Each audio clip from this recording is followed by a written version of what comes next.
The person you think you are is not you, not completely, not even mostly. The version of yourself you wake up as every morning. The one with the name and the history and the carefully organized set of beliefs about what you are capable of and what you deserve and what kind of person you fundamentally are.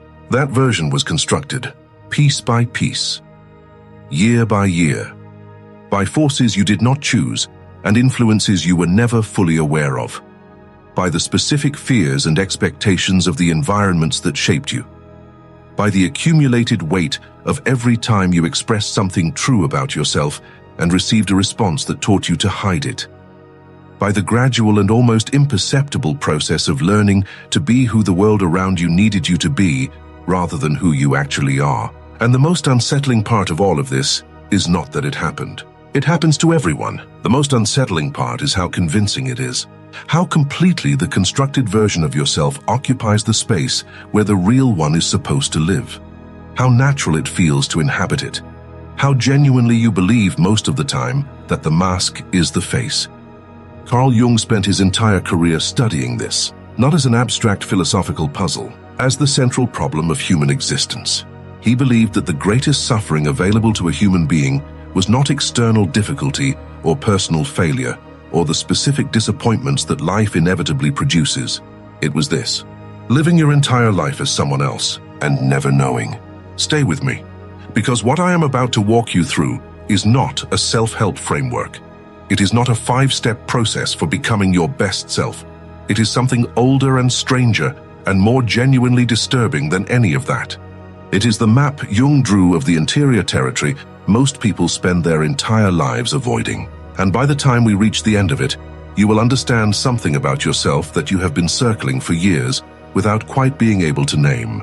Before we can talk about finding yourself, we have to be honest about what is in the way. And what is in the way is not laziness or lack of self-awareness, or an absence of the desire to grow. What is in the way is something Jung called the persona. The word comes from the Latin term for the masks worn by actors in ancient theater. The specific mask an actor wore signaled to the audience which character they were playing, which role, which emotional register, which relationship to the other characters on the stage. Jung used it to describe something every person constructs without being taught to and without being fully aware they are doing it. The social face, the version of yourself designed specifically to navigate the external world, to generate the acceptance and approval and belonging that every human nervous system requires, to meet the expectations of every environment you move through in a way that keeps you safe and included and legible to the people around you. Every person has a persona. Jung was not condemning it. He understood that social life requires a degree of presentation, that you cannot exist in relationship with other people without a degree of intentional self-management, that the complete absence of any social face would not be authenticity. It would be chaos. The persona is not the problem. The problem is what happens when the persona becomes the entire identity, when the mask stops being something you wear for specific social functions and starts being the only version of yourself you have consistent access to. When you forget, over the course of years of wearing it, that there is a face underneath. Jung observed this in patient after patient, highly functioning people who by every external measure appeared to have their lives together, successful careers, stable relationships, the social competence that comes from having spent years perfecting the performance of being the specific kind of person their environments rewarded. And beneath all of it, a quiet and persistent and sometimes overwhelming feeling that they had no idea who they actually were. That their life, however well organized, did not feel like theirs. That the story they were living had been written by forces they could not quite identify, and that they had simply accepted the role without ever having been asked whether they wanted it. Jung said this is not uncommon. He said it is epidemic. But the persona is only one half of the equation, because everything the persona presents to the world requires a counterpart. Every quality that gets displayed requires the suppression of its opposite. Every version of yourself that gets acceptance generates a version of yourself that gets hidden.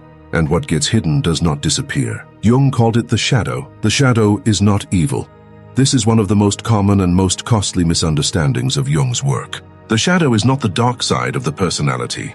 It is not the part of you that is bad or broken or in need of elimination. It is simply the part that was never allowed. Everything you learned, in the specific environments that shaped you was not acceptable, not safe to express, not compatible with the version of yourself that generated the responses you needed to survive. For some people, the shadow carries anger, the capacity for genuine rage that was trained out of them early because anger in their environment was dangerous or unwelcome or somehow inconsistent with the role they were asked to play.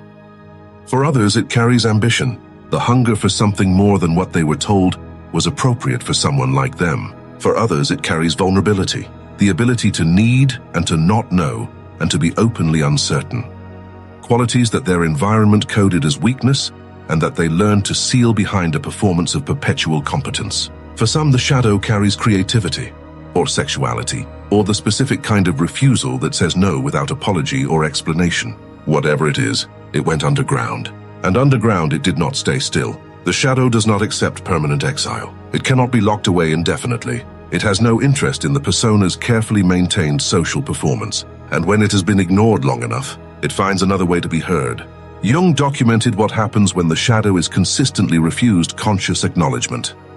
He called it projection, the unconscious mechanism by which the qualities we cannot accept in ourselves get externalized onto other people. Have you ever had the experience of reacting to someone with an intensity that was clearly out of proportion to what they actually did?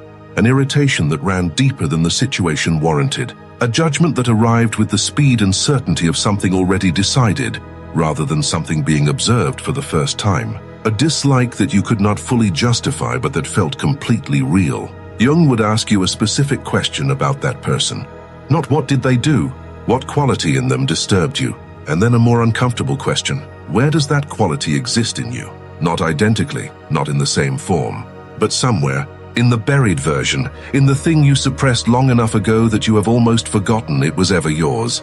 The person who infuriates you with their arrogance may be carrying, externally and visibly, the confidence you were taught to apologize for. The person whose neediness exhausts you may be expressing, without shame and in plain view, the vulnerability you sealed behind decades of performed self-sufficiency. The person whose anger frightens you may be demonstrating, openly and without apology, the refusal that has been living in your shadow since childhood, waiting to be acknowledged. Jung said that we are never more blind to ourselves than when we are most certain we are seeing someone else clearly. And the recognition of this, the genuine, personal, specific recognition that what disturbs you most in others is connected to what you have most completely refused in yourself, is one of the most psychologically significant experiences available to a human being. But the shadow is not only made of darkness. This is where Jung's insight goes deeper than most people ever take it.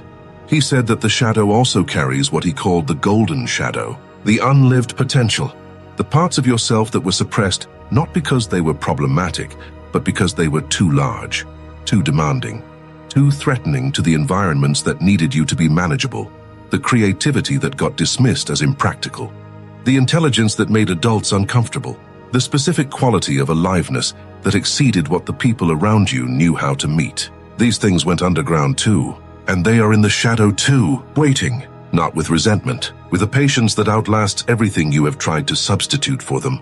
When people describe the persistent feeling that they are capable of more than they are currently living, when they feel the specific restlessness of a life that functions perfectly but does not fully express them, when they have the recurring and impossible to dismiss sense that there is a version of themselves they have not yet been, they are feeling the golden shadow, the unlived self, pressing against the walls of the persona from the inside, looking for a door. Jung believed that the path through this, through the persona and the shadow and the accumulated weight of a self that has been more constructed than discovered, was not a process of elimination or correction. It was integration. He called it individuation, the process of becoming whole, not better, not fixed, not the optimized version of the personality you have been performing. Whole, the integration of everything you are, the conscious and the unconscious, the presented self and the hidden one, the qualities you have been developing in the light and the ones that have been waiting in the dark. And he was explicit about what this requires. It requires descent, not metaphorically. Actually, a genuine willingness to go into the interior territory that has been avoided, to sit with what is uncomfortable there, to look at the suppressed material not with the intention of purging it, but with the genuine curiosity of someone trying to understand what it has been trying to tell them? What does the anger know that the persona has been too polite to acknowledge? What does the fear contain about what actually matters to you, underneath all the things you have learned to want? What does the unexpressed ambition say about the life you have been not quite daring to move toward? The answers to these questions are not pleasant. They are not organized in a way that is easy to process or present to other people or integrate into the version of yourself that functions smoothly in your daily life. But they are yours, in a way that very little of what currently composes your identity is fully yours. And the person who emerges from genuine contact with them, however uncomfortable, however disorienting, however fundamentally reorganizing, is the closest thing to the actual self that most people ever manage to encounter. Jung identified something else that is operating in every human life, whether it is acknowledged or not.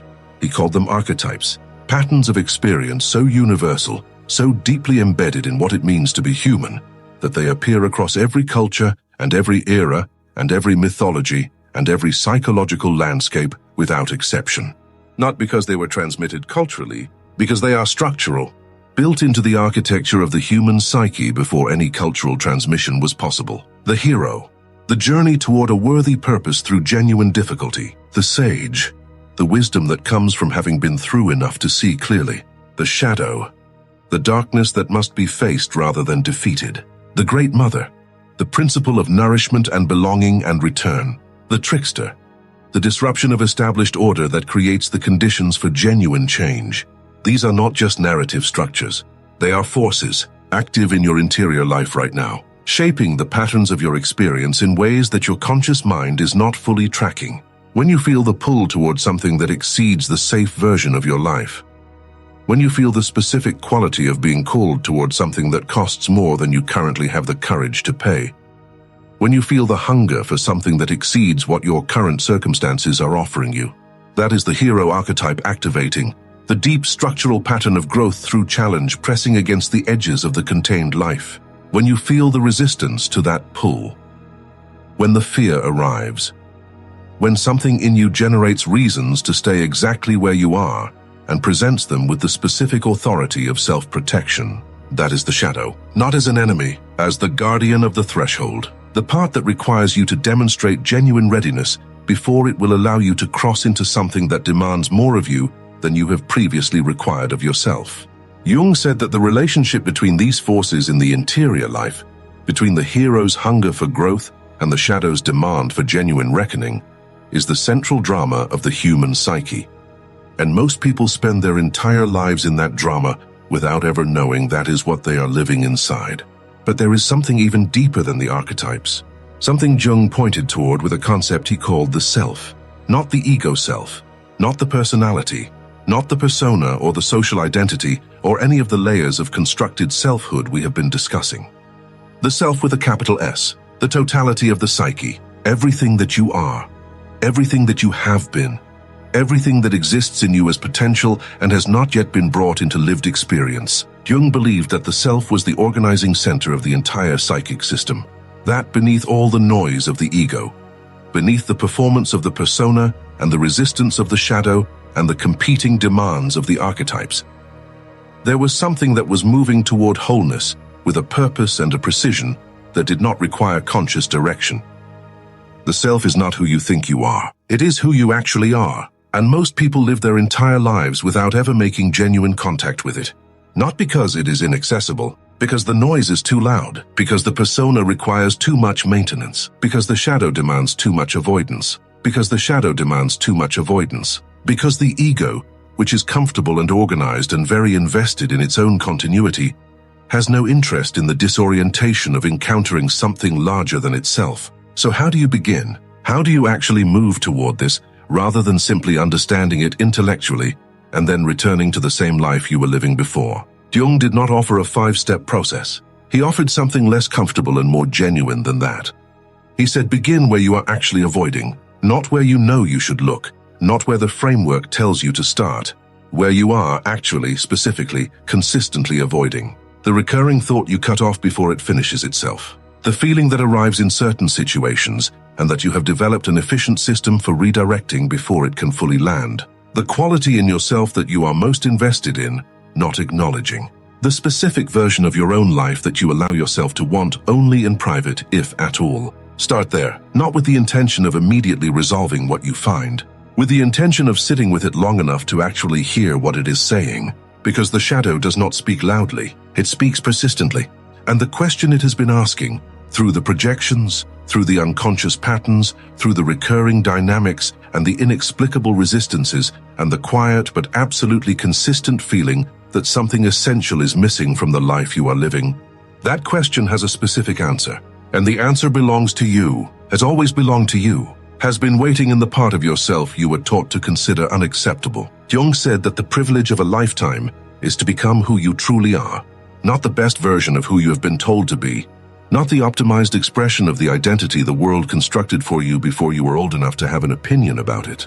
Who you actually are, underneath the persona, beyond the shadow's resistance, prior to the archetype's specific configurations in your individual life, at the level where the self exists, patient, complete, having always known what you were meant to become, waiting for the moment you stopped running from the parts of yourself that contained the answer.